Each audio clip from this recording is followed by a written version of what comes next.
તો રાજકોટના ગોંડલમાં ચોરડી ગામના લોકોએ વીજ પોલ સામે બહાલ ચડાવી છે। જેટકો કંપની સામે ગ્રામજનોએ વિરોધ નોંધાવ્યો, જેમાં ગૌચર જમીનમાં વીજ પોલ નાખવામાં આવતા રોષ ફાટી નીકળ્યો છે।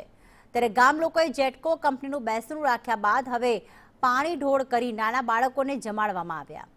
કાયદો અને વ્યવસ્થાના નામે સ્થળ પર પોલીસ તૈનાત કરી બાળકો અને ગ્રામજનોને અધિકારીઓથી દૂર રાખવામાં આવ્યા। વિરોધ વચ્ચે એકના બદલે અચાનક 3 જેસીબી લગાવીને સિમેન્ટ અને રેતીનું કામ ઝડપથી શરૂ કરી દેવાતા લોકોમાં ભારે રોષ છે। 5 દિવસથી ચાલી રહેલી લડાઈ છતાં સરકાર કે સ્થાનિક તંત્ર દ્વારા કોઈ યોગ્ય ઉકેલ ન આવતા ઉગ્ર આંદોલનની ચીમકી પણ ઉચ્ચારવામાં આવી છે। સતત આજ 5મા દિવસથી અમારી લડાઈ છે જેટકો કંપની જોડે।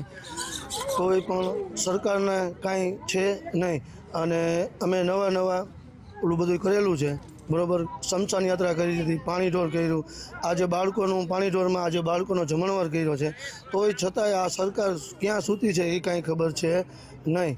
આગામી અમારી માંગ એવી છે કે આવા જો અમને ન્યાય નહીં મળે ત્યાં સુધી અમે આવી લડત, આથી ઉગ્ર લડત અમે આપશું। શરૂઆતમાં તમે જોયું, લોકોએ જોયું તેવી રીતે સ્મશાન યાત્રા કાઢવામાં આવી, બીજા દિવસે બેસણું કરવામાં આવ્યું। આજે હિન્દુ વિધિ પ્રમાણે તેમનું કારજ એટલે કે પાણી ઢોળ કરવામાં આવ્યું છે અને ગામના બાળકોને જમાડવામાં આવ્યા છે। એટલે અહીંયા અમે સતત 5 દિવસથી લડી રહ્યા છીએ। જેટકોના અધિકારીઓ શરૂઆતમાં 2 દિવસ આવ્યા, અમને ખોટી રીતે સમજાવીને વહી ગયા।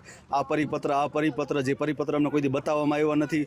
17ના આધારે કામ કરી, 26ના આધારે કામ કરી, એવો બાના બતાવી વહી ગયા અને પોલીસ બંદોબસ્ત સતત અહીંયા ચાલુ રાખ્યો છે। એટલે પોલીસ અમને અત્યારે ખાડાની બાજુમાં સામાન્ય બાળકોને ફૂલ દેવા માગે છે, તો પોલીસ દ્વારા અમને નજીક પણ જવા દેવામાં નથી આવતા, અમને દૂર જ રાખવામાં આવે છે।